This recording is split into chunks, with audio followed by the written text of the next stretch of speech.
previous video, we saw how to create a sales invoice using a screen.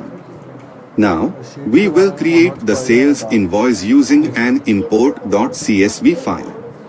Click on Outbound, then click on Sales Invoice. Now, click on the Import Sales Invoice button on the right side, and it will navigate to the Download CSV file section. Here, click on Sample CSV to download the sample file. Open the downloaded CSV file and enter the following details. Enter the warehouse name. Enter the customer code. Enter the billing document number. Enter the billing date. Enter the product code. Enter the quantity. Enter the SLOC. Enter the batch number. Enter basic price. Enter the branch name. After entering all the information, save the file.